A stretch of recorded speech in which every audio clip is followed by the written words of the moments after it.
Maligayang pagbabalik mga kasolida, General Torre, walang alam sa batas, yari ang general dahil pupuntahan ang mga senador sa KOJC compound sa Davao para magkandak ng hearing at inspection.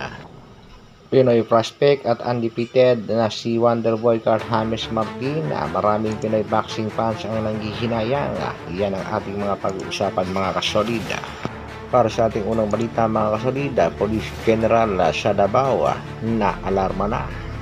Pang mga batas that prevents intrusion and violations of the protection of private property and personal property. Kung bakit nagkalat yung video, yung sa kanilang paghuhugay, ay nagsusumbong na sa atin. Yung mga pulis na talagang pinafind out ni General Torre kung sino ang nag-leak ng video. Ilan nga sa matitino natin mga kapulisan ang nagsumbong mismo dito kay Senador Bato de la Rosa patungkol nga sa kanilang mga pinaggagawa dyan sa compound ng KOJC at sa palayam nga ng SMNI. Kinumpirma nga ni Senator Bato na 4 silang senador na pupunta dyan bukas sa area ng KOJC compound. Jaime, Senator Bongo at Senator Robinor Padilla. Bali, 4 kami bukas ang magkakandak ng hearing at saka mag-on-site inspection. Ayon nga sa mga netizens, tila walang alam sa batas itong si General.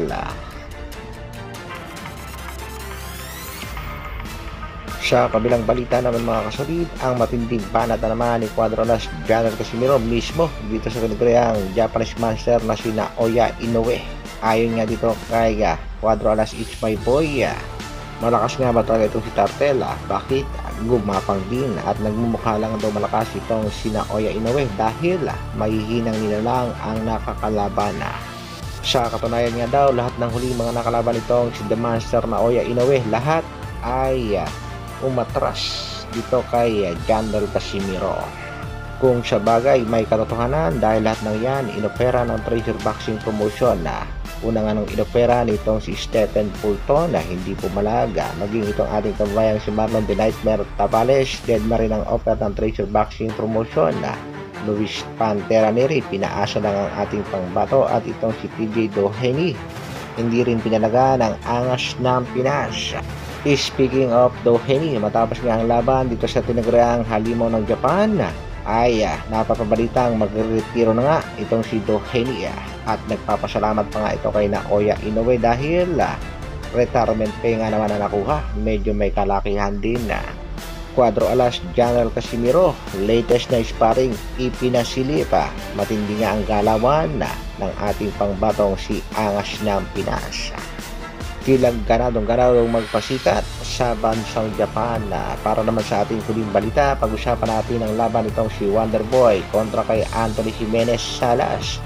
Ayon sa mga netizens, tila hindi magandang ibinigay na opponent nitong MP Promotion sa ating pangbatong si Carl James Wonderboy Martin. Kitang-kita naman natin mga kasolid. Ano naman nangyari dito sa makakalaban ni Wonderboy? 10 rounds nga ang bakbakan na gaganapin sa Mexico September 6. Bukas na nga yan. Itong makakalaban ay may kartadang 18 wins, merong siyam na talo at sa kanyang mga talo 7 beses na itong na-knockout. Undefeated si Kabayan, bakit naman binigyan ng ganyang kalaban? Ang masaklap pa dyan mga kasolida, kahit pasabihin natin 98% mananalo si itong si Wonderboy, pero pag na-upset, mas nakakahiya nga naman na. Kaya isang good luck pa rin sa ating pangbatong si Carl James Wonderboy Martin. Sana makuha ang panalo, pero nakakalamang naman na. Good luck din sa ating nag-iisang angas ng Pinas, Cuadro alas General Casimiro. Lalapit na rin ang laban. Hanggang dito na lang muna mga kasolid. Maraming salamat sa patuloy na pagsuporta at panonood. Isang like naman dyan. At sa mga bago, pa-share at subscribe ng ating video. Mabuhay!